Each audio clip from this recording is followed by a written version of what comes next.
नमस्कार साथियों। मैं आपका दोस्त अशफाक अहमद और आप देख रहे हैं देशभक्त चैनल। जब जब बीजेपी चुनाव हारती है, जेपी नड्डा को आगे ठेल दिया जाता है। तो अभी जो एग्जिट पोल आ रहे थे, तो उसमें मोदी जी के चेहरा गायब और जेपी नड्डा का चेहरा चिपक गया। तो ये बीजेपी करती है कि अगर जीतेंगे तो मोदी जी का चेहरा, हारेंगे तो किसी और का चेहरा। तो अभी जो चुनाव हुए दो राज्यों के, हरियाणा, जम्मू कश्मीर, तो यहाँ पर क्या होने वाला था? तो यहाँ पर बीजेपी की हालत और पतली होने वाली थी, ये तो तय था। और जो पिच तैयार किया गया चुनाव के लिए, तो वो एकदम शुरू से आखिर तक वही पिच पे सभी खिलाड़ी बैटिंग करते रहे और नतीजा भी एकदम वैसे ही आया। तो ज्यादा हरियाणा की बात करें, क्योंकि हरियाणा जो है बहुत महत्वपूर्ण राज्य है कि देश की जो इकोनॉमी होते हैं बहुत अच्छा स्थान रखते हैं और ट्रेडिशनली मतलब कृषि प्रधान राज्य है और दिल्ली से लगा हुआ है। और यहाँ की राजनीति जो है, जो केंद्र की राजनीति, जो देश की राजनीति पे बहुत प्रभाव डालती है। यहाँ 90 सीटें हैं, तो इस पे जो चुनाव हुआ तो इस पे बहुत जोर लगा। और इसमें पहले कहा जा रहा था कि राहुल गांधी, प्रियंका गांधी को अलग रखा जाएगा। वो जो भूपेंद्र हुड्डा जी जो है वहाँ के, जो कांग्रेस के सबसे प्रमुख नेता है, तो वो नहीं चाहेंगे कि जो मुद्दे जिस तरीके से चुनाव लड़े तो केंद्र से उस पे कुछ आ जाए, जिससे कुछ नुकसान हो जाए। लेकिन ऐसा नहीं हुआ। राहुल गांधी और प्रियंका गांधी ने रैलियां की और राहुल गांधी ने तो बल्कि यात्रा की, जो भारत जोड़ो यात्रा राहुल गांधी ने 2 साल पहले किया था और नाप दिया था पैदल पूरे देश को, मतलब कन्याकुमारी से लेके कश्मीर पैदल पूरा। और ये 4 महीने, 4.5 महीने तक लगातार चलते थे। तो ये बहुत जबरदस्त था। तो जनता देखी कि एक नेता है जो देश के लिए इतना कुर्बानी दे रहा है, इतना मेहनत कर रहा है, क्योंकि ये सबके वास की बात नहीं है कि एक देश को पूरा आप पैदल नाप दो, है ना।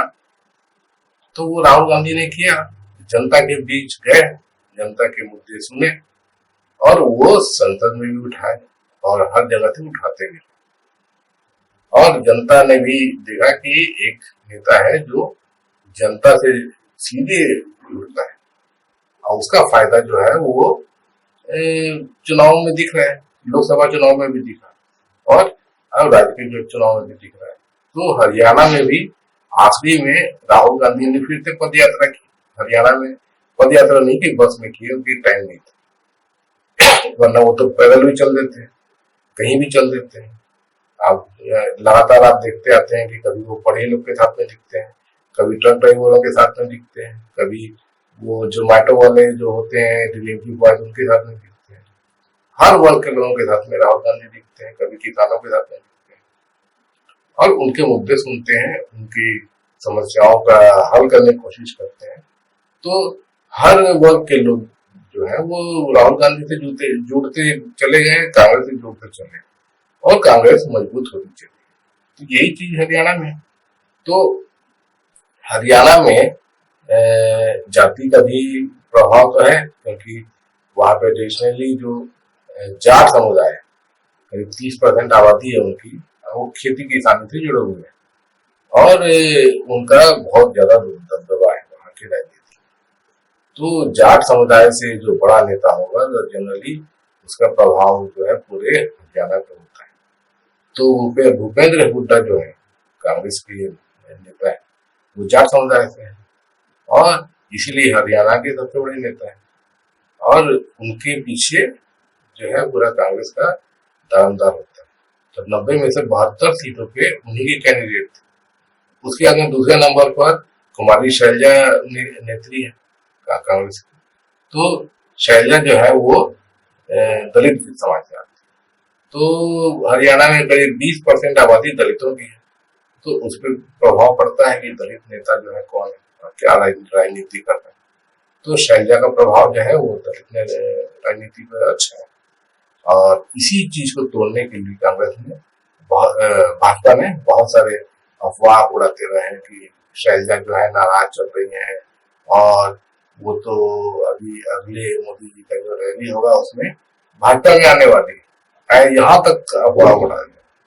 लेकिन जनता जानती है, समझती है कि क्या अंदर में खबर क्या है, पब्लिक सब जानती है, तो उसका कुछ प्रभाव नहीं पड़ा।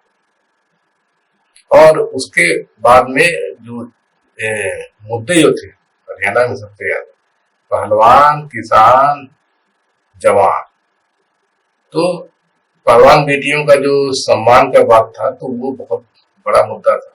विनेश फोगाट को चुनाव में लड़ाकर कांग्रेस ने इसको पूरी तरह भुनाया और ये इसका प्रभाव पड़ा है। दूसरा मुद्दा किसान का, तो किसान का मुद्दा तो बहुत पहले चल रहा था। आप जानते हैं कि तीन साल पहले किसान अपने मांगों को लेके आंदोलन कर रहे थे कि किसान काले कानून मोदी जी जो लेके आ गए थे, तो वो तो किसानों के जमीन हड़पने का प्लान था, तो इसको वापस किया जाए।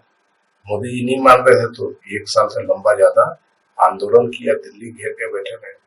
आखिर में मोदी जी घुटने टेके, माफी मांगे और कानून वापस लिए। उसके बाद में 6 मांगे भी किसानों की थी, वो भी मोदी जी ने मंजूर कर ली थी, लेकिन 3 साल बाद भी मोदी जी ने कुछ नहीं किया। तो किसानों का जो मुद्दा है ज्यों का त्यों, तो किसानों को एमएसपी की गारंटी चाहिए, मतलब C2+50 जो स्वामीनाथन का रिकमेंडेशन है, मतलब जितनी भी लागत है किसानों की खेती किसानी में, उसके ऊपर 50% प्रॉफिट, ये जो है दाम होना चाहिए हर फसल का। तो जैसे कि मान लीजिए कि पर क्विंटल अगर जैसे गेहूं पुणे में 1,000 रुपया लागत आती, तो इसका मतलब जो गेहूं बिकना चाहिए 1,500 रुपये में बिकना चाहिए। ये हिसाब से किसानों का होगा, तब जाके किसान जी पाएंगे, सरवाइव कर पाएंगे। ये चीज आज तक नहीं हुई।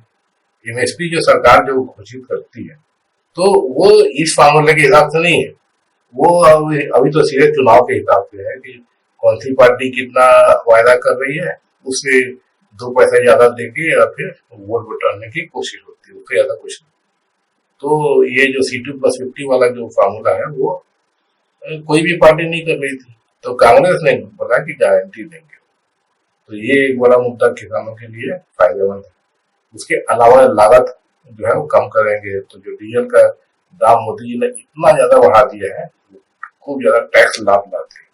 मतलब 1 लीटर आप डीजल खरीदो 90 रुपए के ऊपर कहा जगह मिलता है देश में, तो उसमें करीब 34-35 रुपया तो मोदी जी ले लेते हैं टैक्स में।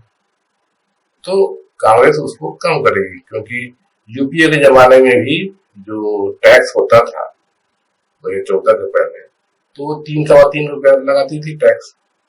मोदी जी ने सीधे उसको इतना ज्यादा बढ़ा दिया था, तो उससे दाम कम होंगे।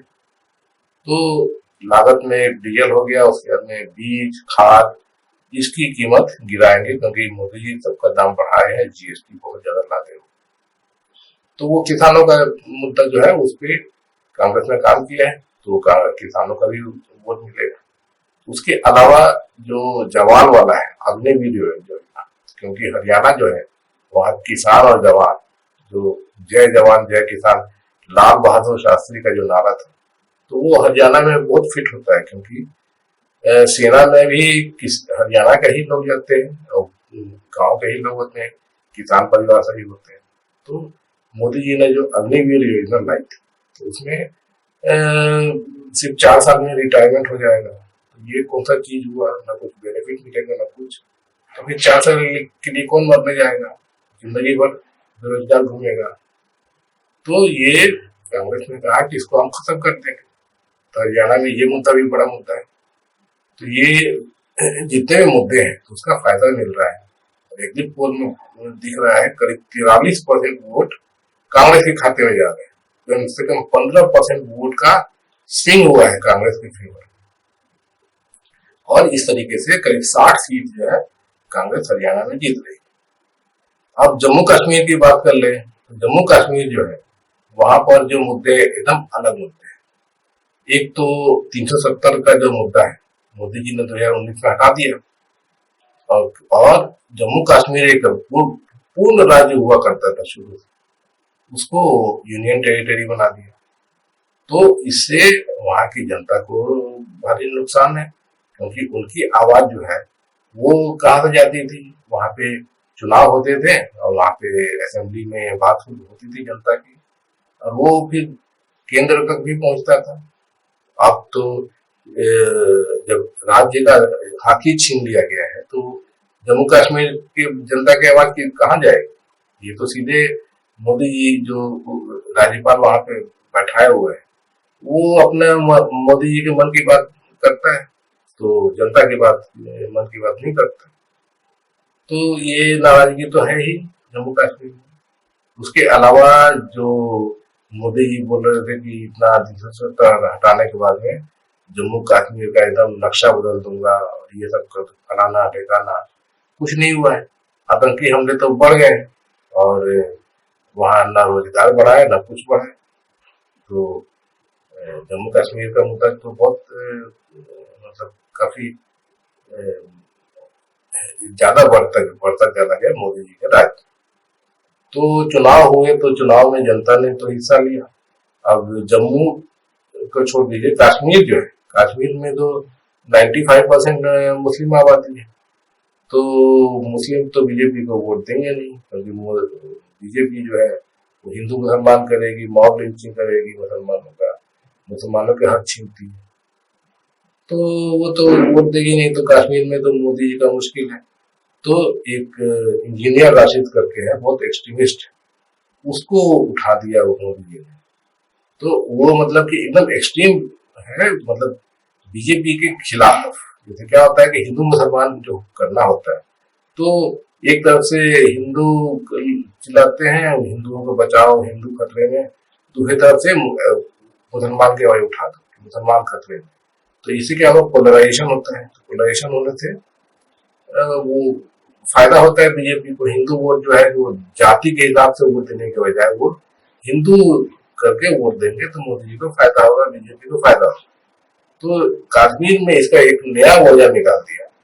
ये एकदम एक्सट्रीमिस्ट जो है, जो पाकिस्तान सपोर्टर टाइप, तो ऐसे लोगों को वहां पे खड़ा कर दो और वो पोलराइज कर देंगे। तो जो मॉडरेट वोटर, मुस्लिम वोटर है, जो नेशनल कॉन्फ्रेंस कांग्रेस को वोट देंगे, तो वो इंजीनियर राशिद को वोट दे देंगे।